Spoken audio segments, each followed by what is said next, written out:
All right, today I finished up my wings, attached my Fusebox cover, and attempted to fix my tachometer. So the finishing up the wings was just applying more Sikaflex to the underside of the front wings, and then you use some gloves because it's very messy to spread the Sikaflex around such that it encases the entire wing stay.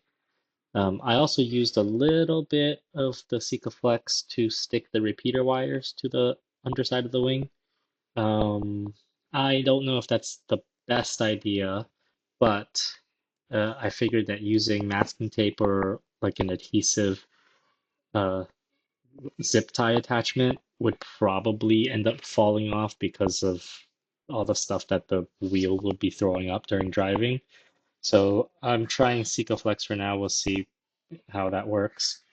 Um, Next, for the rear wings, the P-clip that I mentioned in the last session, I thought they were supposed to go on the bolt sleeves that attach to the rear lights, but the hole was too small on the P-clip.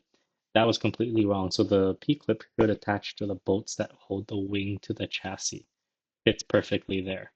So I did that and secured the light wires that way.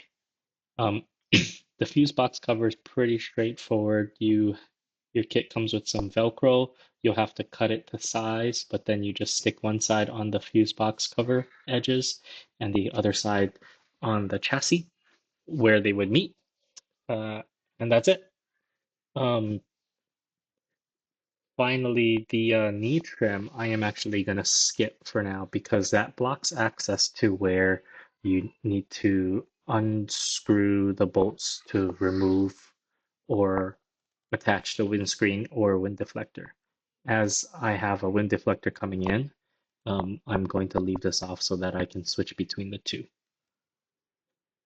Um, the last thing was I tried to fix my tachometer. So I noticed that with the engine on, the tachometer was faulty. It was stuck to the 12 o'clock position, which is about 8,000 RPMs, and it wouldn't move.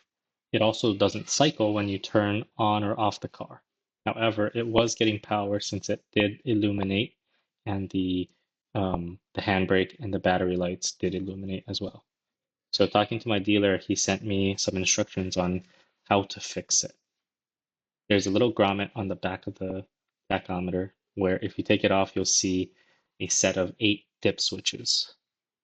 The two configurations apparently that are correct for my model are that either 1, 2, and 8 are on, the rest are off, or only 8 is on and the rest are off.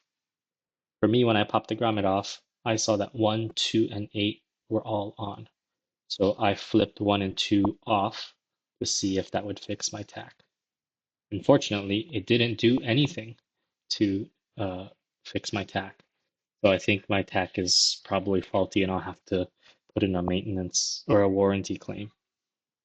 One thing to note though is that looking at old pictures, I noticed that when I first got the car, the tach was pointed at the 3 o'clock position, which there are no numbers there.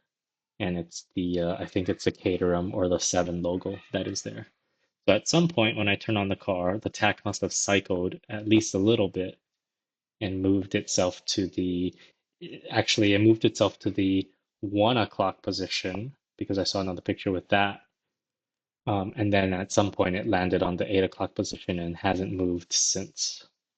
So I probably just need to replace it. So we'll see.